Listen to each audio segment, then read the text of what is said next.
Okay, I think we are live. Welcome, hackers, back to TTI Live for the first time in a minute. We're here with some special friends on Discord. Say hi, special friends. Hi. Hi, special Hi, friends. special friends. Yeah. There we go. Hello. Good night, Gracie. All right. Joining us on the Discord are some of our contributors and faculty. We have Dave K. Thank you so much, Dave. Ginger, Neon Lights, and Praxius. Thank you so much for joining us for this game. We're going to have a lot of fun. We're going to demonstrate how we do backdoors and breaches here at TTI. If you want to join us for future games, which we do sometimes, we'll try to do them more often, for our community members, you can join our Discord. But today we have a special exhibition game. Now, normally when we do this in a private setting where we have confidentiality rules about what is shared there stays there so that we can share our experiences from our work for those who are learning. Obviously, that does not apply to today's game since we're doing this live. Nobody with the Bill O'Reilly call out. So we're going Let's to say that word. That's GoPro's word. Yeah, that's fair enough. Today we have a special game for you that is going to take place mostly in the cloud. So we like to put a lot of story into the scenarios when we play Backdoors and Breaches. And friends, I know that that you all know the rules. Our players here know the rules, but we're going to quickly go over how Backdoors and Breaches works for those of you who are just seeing this for the first time. First of all, huge shout out to Black Hills Information Security. They're not sponsoring the stream by any means, but they did make the game, and so really happy that they let us use it for free. Backdoors and Breaches is a tabletop exercise scenario simulator that allows you to explore incident response, especially. And so here's how it works. An incident has occurred, has befallen your organization, and you as the incident responders have to discover what happened across 4 components of the kill chain. Initial compromise, how the bad guys got in. Pivot and escalate, how they elevated their powers and moved around. C2 and exfiltration, how they got away with the goods. And persistence, how they stuck around longer than you'd like. Those are our cards here. In order to reveal these cards, the defenders are going to have 10 turns. Each turn, they choose one of these tools, these procedures, that will potentially detect the elements of the kill chain. In order to succeed, they will roll a d20. 11 or above is a success, 10 or below is a failure. If they use one of these established procedures, these are the procedures that the team really knows very well. They get a +3. If they succeed and there is a match between the tool that they've chosen and the potential detections on the kill chain card, the card will be revealed. If they reveal all 4 cards within 10 rounds, they win. If not, they lose. That is the basic gist of it. There are other modes that we sometimes play in, but that's the basic game. Now, as I said, today's game takes place mostly in the cloud, which is why our established procedures are mostly cloud-based. We have permissions audit, which we're going to also have as cloud permissions audit, right? These would be things that take a look at how we've set up roles and role-based access control and making sure that there is a principle of least privilege in play. We have cloud event log analysis, which for some reason is different than seam log analysis because, well, you probably paid for both of them. Firewall log review, because there sometimes is something separate from what's in the cloud that you may be interested in seeing there. Or if you have a hybrid environment, there may be a pivot between the cloud and an on-prem system. And user and entity behavior analytics to see with some machine learning and some other cool tools whether the user accounts that you're investigating may have done something anomalous. We have a few other tools that we can explore as we get to them. Things like network threat hunting or memory analysis or endpoint analysis, but we'll cover those as we get to them.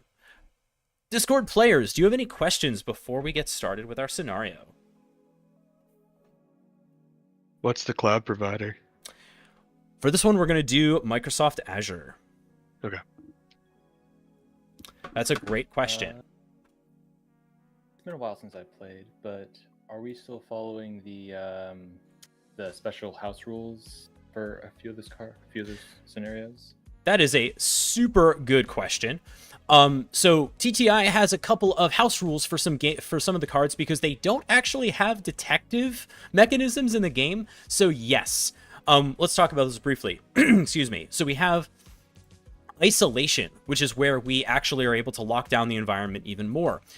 There are no cards in the kill chain piles or the kill chain decks that get detected by isolation. So what we do is we extend the game by 3 rounds. So you get 3 extra rounds if you employ this card. It's a one-hitter. You can use that once. Crisis management is a little bit interesting. That's when you establish a war room and you have all of the resources unlocked. You can have any funding that you need if you need to bring in extra machines or whatever. Here's the thing. War rooms are chaotic. So when you do this, you will get a +1 to all of the procedures, but you'll lose the +3 on your established procedures because of the fog of war. And then finally, we do isolation, crisis management. Oh, right, cyber deception. I'm trying to remember what the house rule is for cyber deception.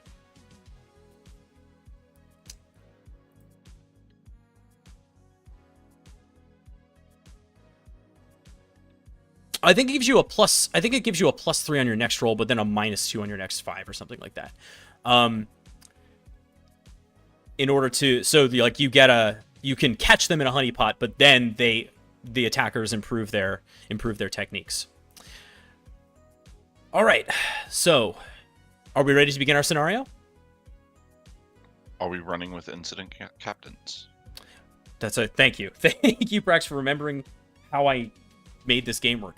So one of the things that we found in the run of this game is that when each turn, the defenders, the players, have to make a decision about what tool to use.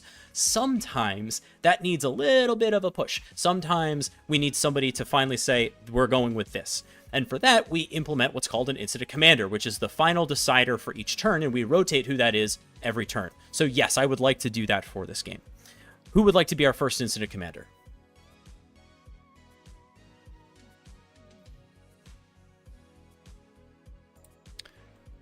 I'll go for it. You were going to get voluntold anyway. Always. Thank you, Prax. Okay, so let's begin with our scenario. You are an internal defense team for a major healthcare organization. Not too far from home, but we're going to roll with it. You're an internal defense team for a major healthcare organization, and unfortunately, the second worst thing that could happen to you has happened. Personal health information has been found dumped on the dark web, and also on more generic web dump sites. It has been validated as legitimate PHI, and there's seemingly a lot of it. And it seems like it comes from quite a few sections of your institution, but one for sure that you see is data that only could have come from the research division. That is what you know so far. The data is out there. Exfiltration has taken place. So there's damage that's been done. You have a place to start, maybe. Don't forget also that you can ask more questions about the environment. You can ask questions maybe of other users. And if there's anything that goes beyond the cards, we can use D20s to figure out how that might go. So with that, let's begin. Do we have a good idea of the network infrastructure, such as like maybe websites that researchers are hosting or servers that exist, or is this unknown to us because of the size of our organization? Why don't you give me an insight check for that? Would you like to roll a D20 or shall I? I'll let you roll it on stream. Thank you. Whoop whoop. The researchers have been given broad license to do what they like with their Azure subscriptions in the cloud, and pretty much what, other than, IT management, whatever else, they have kind of their own quasi-shadow IT going on for administration. So you have some educated guesses, but you don't know for sure exactly what is what there. That tracks. Researchers in particular really like to have local admin, is my experience. I guess everybody Great. likes to have local admin, but researchers tend to install really specialized software a lot of the time.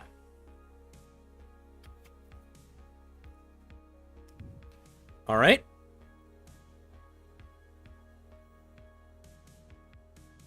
Other questions? I'm trying to think of the best way that we could get, even if it's not fully complete, a good topology of what the research team might have. I think that would be a permissions audit in Azure, looking at like SPNs and things like that. Okay. Anybody else more familiar with cloud defense want to chime in on that one?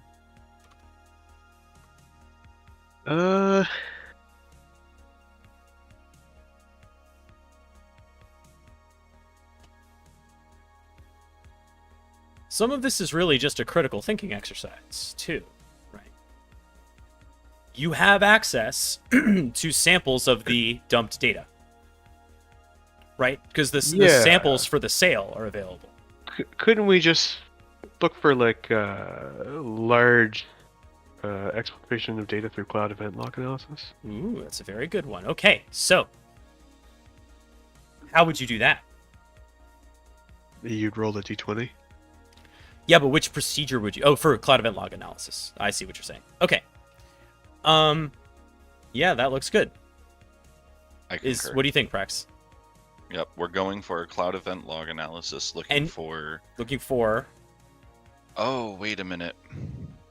The logs might be where the information is, but looking for user baselines. How much data typically leaves might be another good way to look. I'd also be interested in seeing the date or the age of the newest data there, so we can kind of just start determining when this exfiltration happened. That's a good point. You don't have a timeline yet. Few days, you don't even have a starting point. I mean, ages ago. Yeah. So.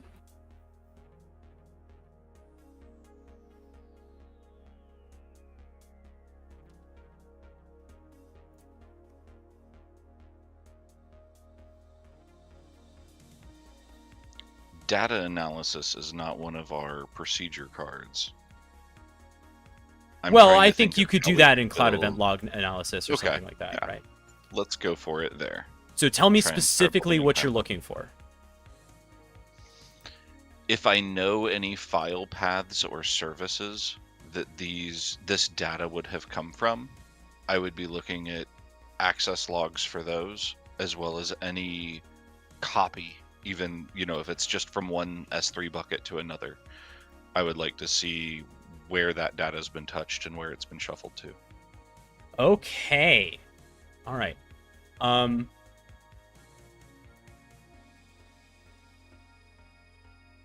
right, let's roll. Luckily, you've got a +3 for this one. Woohoo! Okay. So what you were looking for was access to any of the storage that you know was responsible for some of the data that you saw in the sample. Does that sound about right? Yes. Okay. What are some reasons why that might not have worked? Too much data returned. That's a good one. Maybe What a else? backup was taken and not live storage. Backup instead of live, also possible. Also, it's entirely possible that this Wild West group did not properly apply the permission set that you need to do your investigation. Generally speaking, the security team is not global admin in Azure or wherever. So if the IAM policies for what you need to actually get access to are incorrect, you are also going to get stymied. All right. Next turn, we need a new incident commander.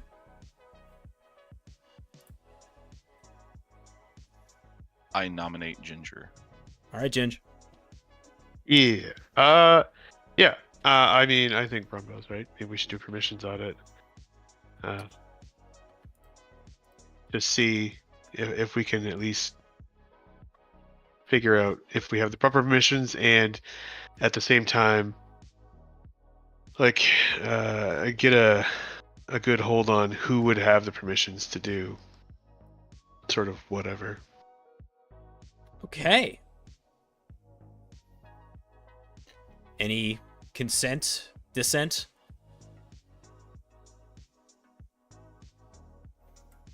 All right. Let's roll for it. Well, that's a phenomenal success. All right. With your successful roll, you discover that indeed you have identity and access management policy abuse. Not only have you discovered a new user entity with wide permissions in the research subscriptions, but you also discover that through your permissions audit, that a lot of the researchers had the ability to create and access things that maybe they shouldn't have been able to. Wide creation of resources, including VMs, things like that, inside storage accounts inside of their subscription, including the ability to do so with public IPs. Wicked.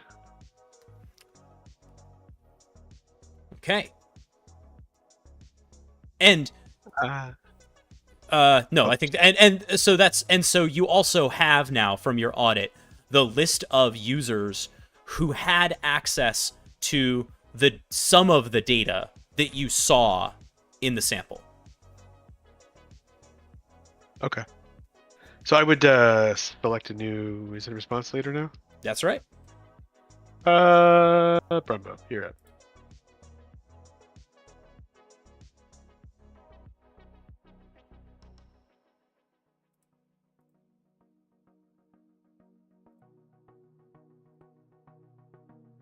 Hey, Brumbo, if you could do voice, that would be Mike. super helpful.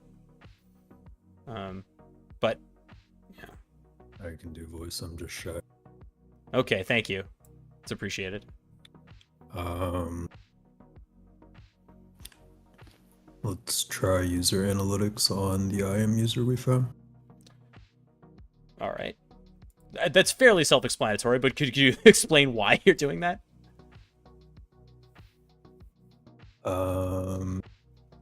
I guess just trying to find anything they did. Okay. I don't know. No, it's a legit rationale. All right. Any agreement or dissent? No, I think that's a pretty rational next move. I agree. All right, cool. In that case, let's roll. Oh no! Typical. Yeah, and actually, we should have been disabling these, because when they fail, they disable for a turn. But I'm actually going to nix that off. We're going to just leave that alone. If we had more time, we would say that when you fail, you can disable them for a certain number of rounds. But I think actually that's going to just stymie gameplay for this. So yeah, what are some reasons why user behavior analytics can fail?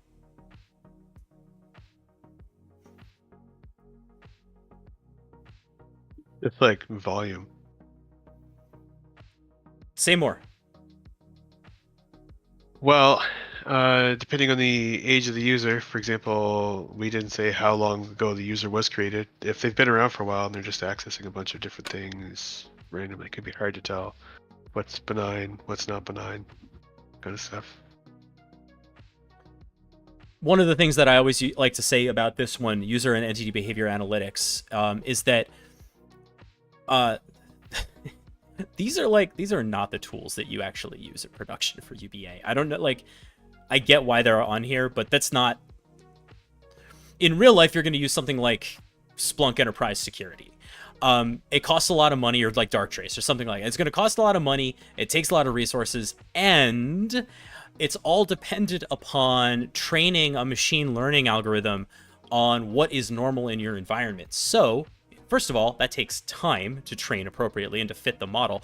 And two, if you have a super varied environment, the variance of that, even in a regular baseline, is going to be pretty high. And so what is anomalous might not actually be anomalous, so your false positive rate could be really high. UBA. Costs a lot, maybe isn't as effective as it's supposed to be.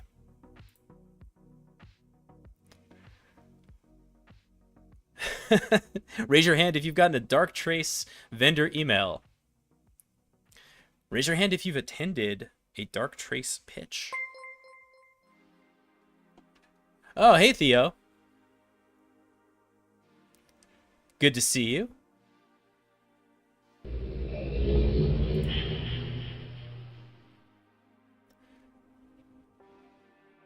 Welcome all. We're playing some Backdoors and Breaches here. Oh, light's coming in too. Look at that. Hey, hey. Welcome, everybody. Yeah, wonderful to see everybody. All right. For those of you who just joined, we're playing Backdoors and Breaches. We've got some folks live on Discord. We've got Praxius, Gingerroot, Neon Lights, Dave K, Brumbo. We're definitely, we have an elite team here that's working this case. And to catch you up on the case so far, we are a major healthcare organization that has experienced a breach of personalized health information that is for sale now on the dark web. And we have to figure out where it came from. So far, it looks like we have some permissions issues in the cloud environment, in this case Azure, that may have led to the breach, but that's all we know so far. We are now at the next turn, and we need a new incident commander. Eeny, meeny, miny, Neon. All right, Neon. For the sake of the mission, I will do it. Bless you. All right, so let's see. We failed our first cloud event log analysis. Yeah. And we also failed our UEBA. Which one did we succeed? Was that permissions audit? Permissions audit was the success. Okay.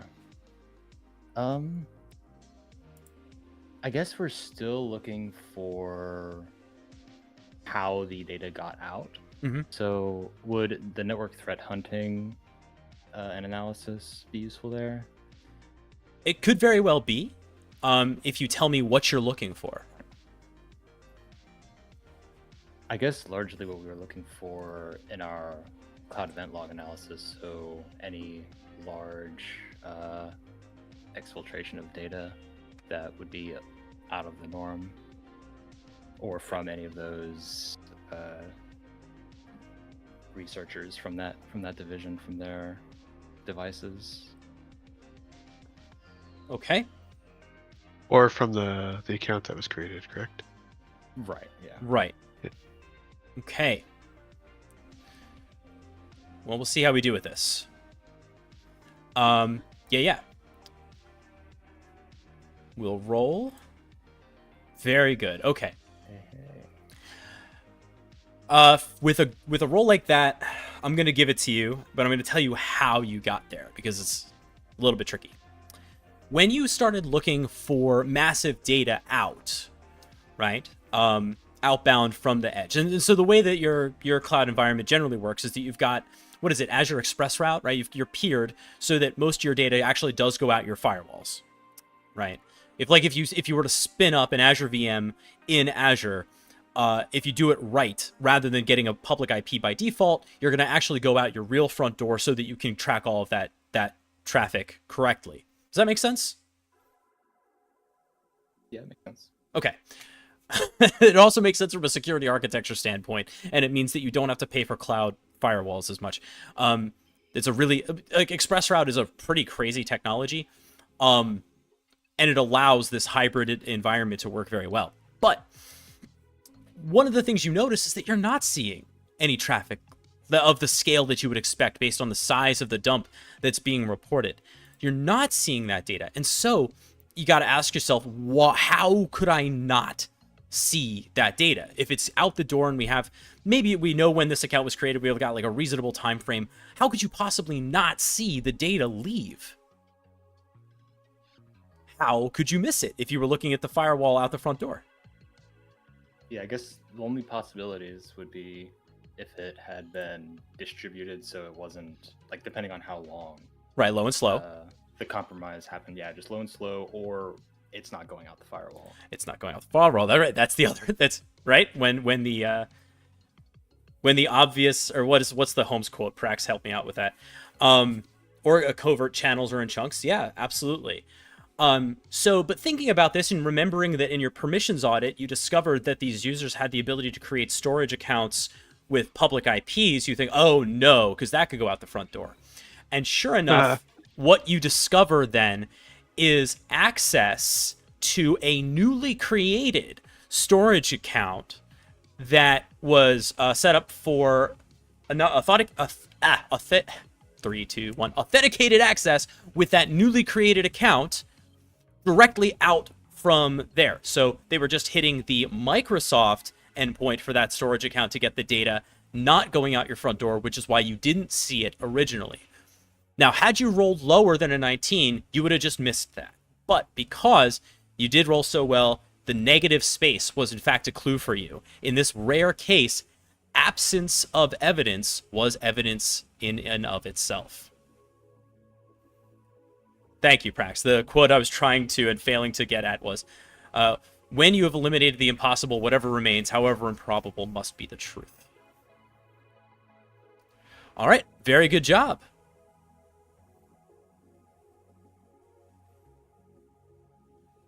We need a new incident commander, and we've got 2 more cards to uncover.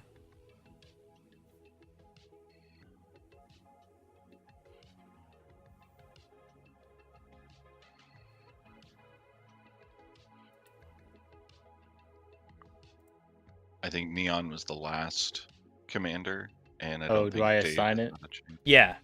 You Oh, nominate sorry. someone. I thought it was still by. Let's see. Who hasn't gone yet? Dave Kind or Skid? Dave or Skid, I think, are our 2. We had a new person join the chat, which is Skid. I guess. Yeah, I don't know what to do. Yeah, that's okay. If you want to just listen in, that's fine. Yeah. Dave, It's you up want to give it a Dave, shot? Then. I guess I can jump in. All right.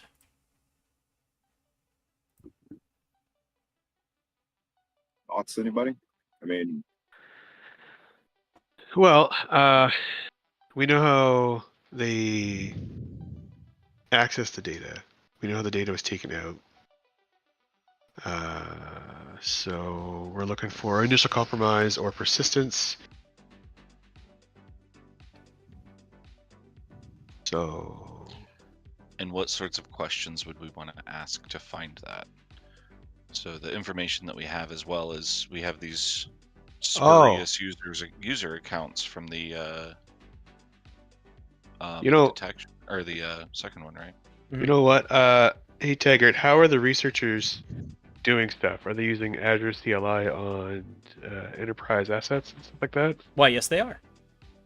Okay. A lot we of it could through probably- VS Code. But they definitely Okay. have, like, AZ login has been run. So, I mean, it could be phishing to endpoints to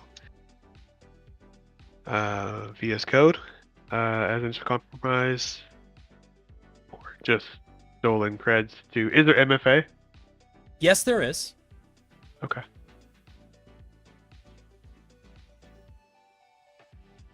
Is the data set large enough that we need to reach out to other groups in the organization yet? Right. I'm certain Legal Well, has heard of this. Not but- just in your organization. You have a PHI breach. Yeah. CISA, the FBI, and HHS have to be notified eventually. Given the size of Yeah, this, do it's we- going to be a whole Do thing. we have an idea of the size confirmation yet where we should start those dialogues? Terabytes is what we're talking about. Ooh, I don't like that. I told you it was the second worst thing that could possibly happen. What's the worst thing? Ransomware. No, well, maybe ransomware leading to A discontinuation of medical services. There it is. Patient impact in a healthcare Yeah. organization. That is the nightmare. So this is bad, but care is continuing. So it could have been worse. This is bad, but it could be worse. Yep. We're still looking for initial access. Yeah. Of the options we have, my instinct kind of says to go to the sim, start looking at all of our various alerts and alarms and see what we can see. Yeah, that makes sense. Especially if we've got the ability to narrow it down to this environment and those endpoints, instead of some weird mix of all endpoints or a greater subset of endpoints and this department. Okay. Have access to the EDR and see what is the possibility of somebody installing a software malware in the environment. You certainly do have access to EDR logs. The way Which that we EDR? usually do that is that for a specific endpoint, if you want to target a specific endpoint, we do that with endpoint analysis. If you want to look at the dashboard of all of your endpoint alerts, that would be endpoint security protection analysis.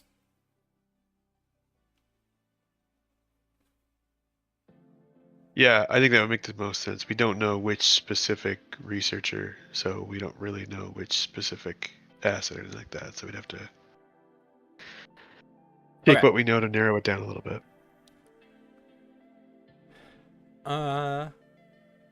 Okay. So what are we thinking? Endpoint security protection analysis?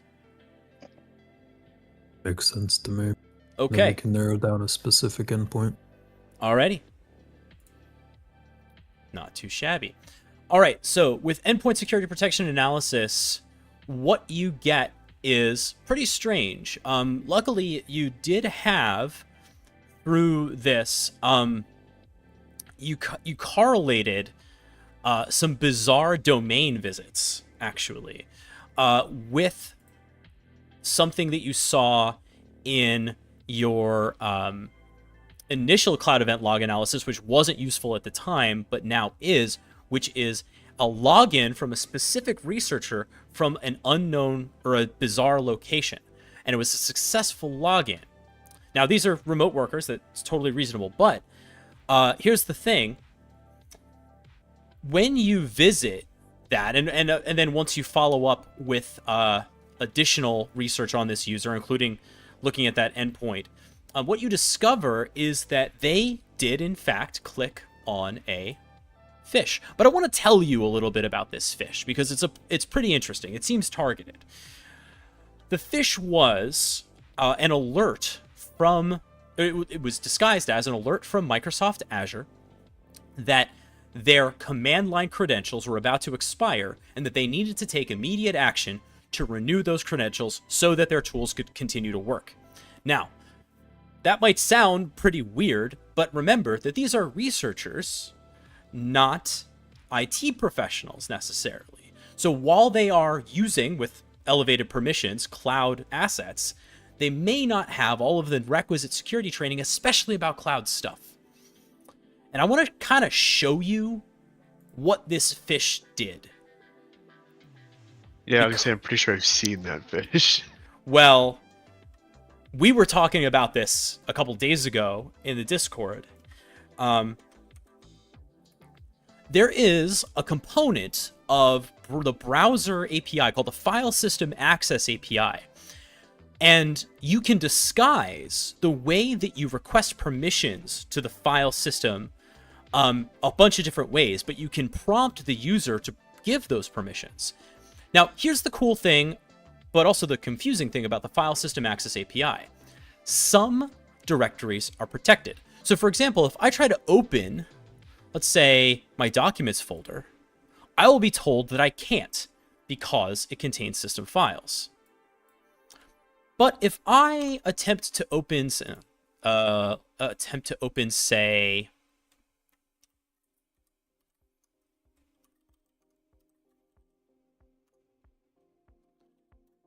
the Azure directory, I can. which means that this thing could be coerced into getting a user to give up their Azure creds and the stored Azure tokens, which means that they would be able to log in with the CLI tools from another location bypassing MFA. There is how we got initial access. Isn't that a crazy thing?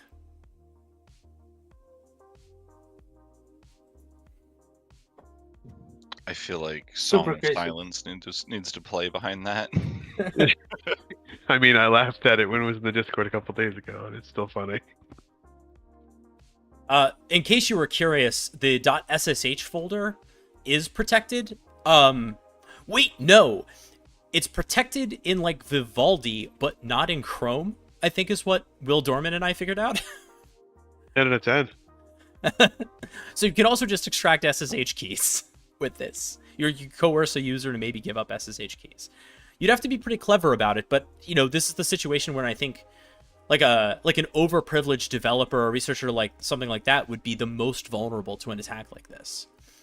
And in fact, sort of like the technical parts of it, the effort that the user has to take to cough it up may in fact lead to a higher level of trust. You know what I mean? All right. So very good job. We've got one card left. Pick another incident commander. Let's see if we can bring this home. I guess it's just Skid left. So, rock and roll, Skid. Was Skid observing or playing? What I need think- to do? If you have the right to pass, Skid. If you want to just keep listening, that's fine. We can have a repeat incident commander. No, I pass. Thank you. Let's go It's back okay. to the first one then. You were first, right? Howdy, Yeah. howdy. Yep. Let's see if I can bring it home. Oh, Brax. Oh, yeah. My bad. Oh, sorry. Sounds like we have a pretty decent turn order established, though. I think so. Oh.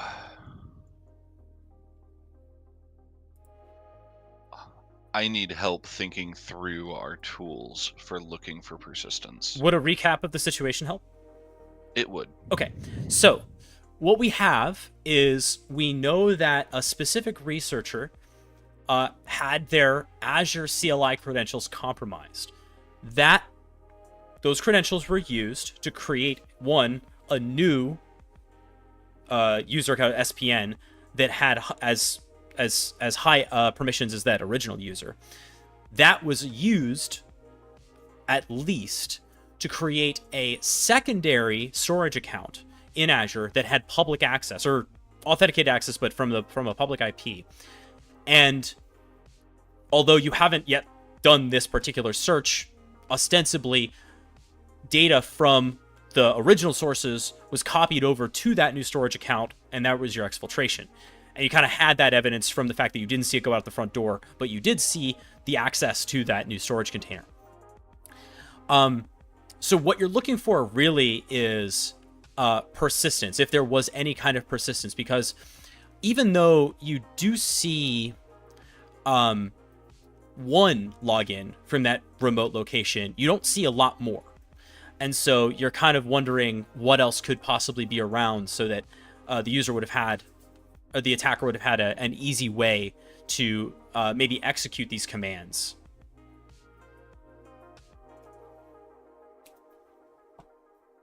And you said that we did find some interesting DNS queries to locate our HTTPS as exfil. No, I didn't. Okay. Sorry, I'm misremembering. Thank you. No, that was from the fish. Yeah, That's that was from right. the fish. That's right. Thank you.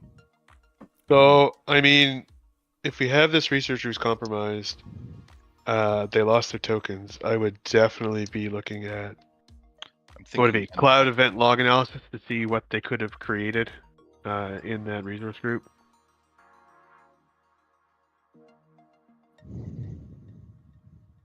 It sounds good to me. Sounds good to me as well. Another avenue would be looking at the endpoint where the initial access came to see if there was any additional logs that we could pull from there, but I think the cloud is going to be a richer environment for the hunt. Now,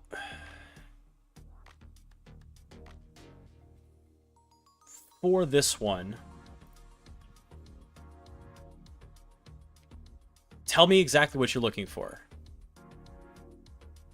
Oh, it would be like users or services that be created that they could leverage to get back into the environment or access the storage that they created. So specifically like user behavior in the cloud, if I'm hearing you right. Yeah? Yeah. Okay. Those were the magic My rebuttal words. to that. You're going to roll with advantage, Let's go.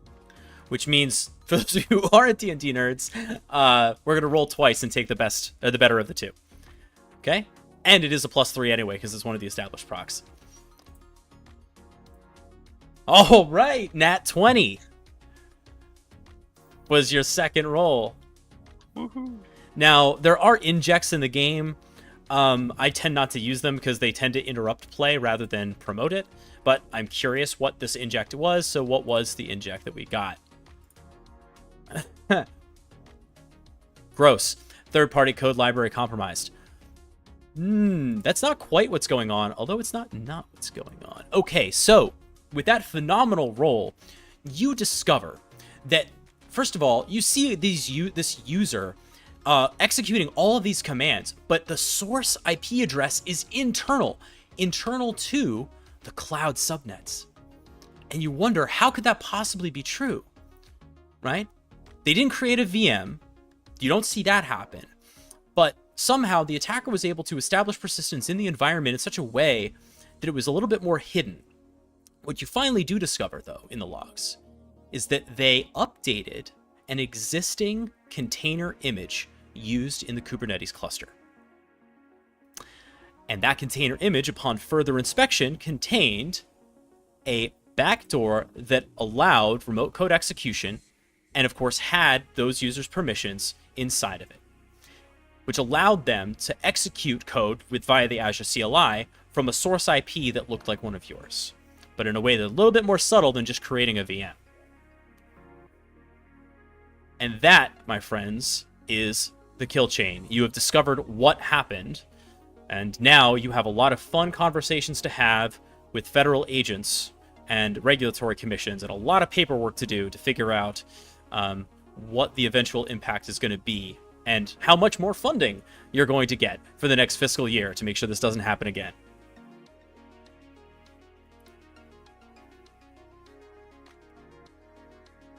Well done.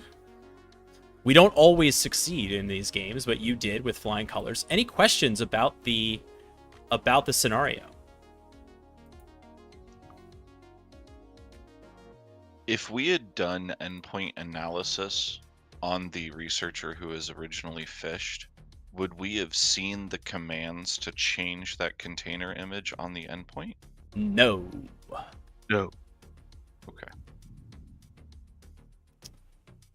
Even though You would have seen the pivot to the one of the K8's nodes. You would have seen a pivot there if you had looked. But that's it. And we'd see the file system access to the Azure directory, wouldn't we? Actually, maybe not even that. Sorry, no, you wouldn't have seen that because they would have used the Azure Cloud CLI. They would have gone in a completely different way. Oh yeah, there's probably not sysmon on this system where we can grab those CLI commands.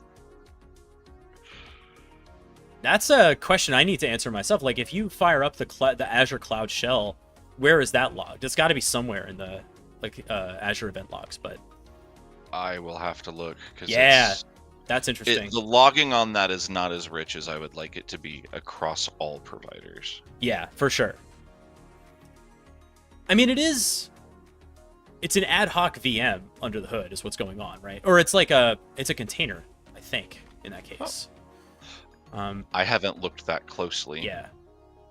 I'm pretty sure But it's a container. It is in Google Cloud. If you're running Azure CLI from, I'm thinking from a Linux perspective, in a terminal, that would be in your terminal history as well as your terminal logs. No. I'm saying something different, Prax. So in Azure, can I do this without DDoSing myself? Let me find out. Yeah, so Prax, they grabbed the key through phishing, and then they used the token from what they grabbed on another computer. Not even just but not even that. There we go. From the cloud browser environment, right? So check this out. There's a cloud shell.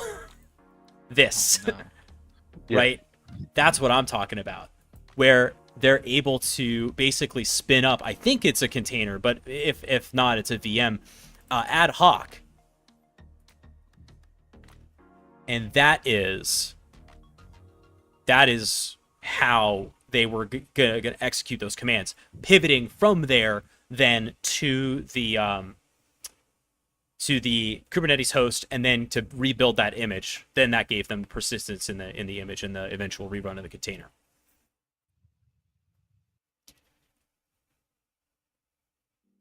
Yeah, I mean, one of the reasons I wanted to do a scenario like this is that I knew that this group is very good at endpoint stuff. We talk about it all the time, right? But there is a disconnect between endpoint thinking and cloud asset thinking, because so much of it is very alien. It doesn't work like a desktop, right? It doesn't work like a server. I mean, it does under the hood, but the way that it presents itself to you as a customer isn't always that way, and the logging certainly doesn't. And that's kind of what I was trying to get at with this, is that we have to think about different ways in which things can get compromised, and different ways in which access can be achieved, and pivots can be made when we're dealing with cloud environments. And it takes a lot of additional experience with those environments. But despite that, you prevailed. So well done, everybody. As I said, we were only going to do one round today, and I want to thank everybody for hanging out, playing Backdoors and Breaches. Again, if you would like to play with us or know more about what TTI does, you can join us at our Discord. We'd love to see you. We're a great, welcoming community of learners, of all learners. And we try to stream as much as possible, although it's less scheduled than it used to be. We have a lot of cool stuff coming up, though. We've got a couple of courses in the pipeline, a few other videos. So hopefully you'll stick around and you'll join us for what we do in the future. Folks in the Discord, thank you so much for hanging out today. I hope you had a great time. I know that I did.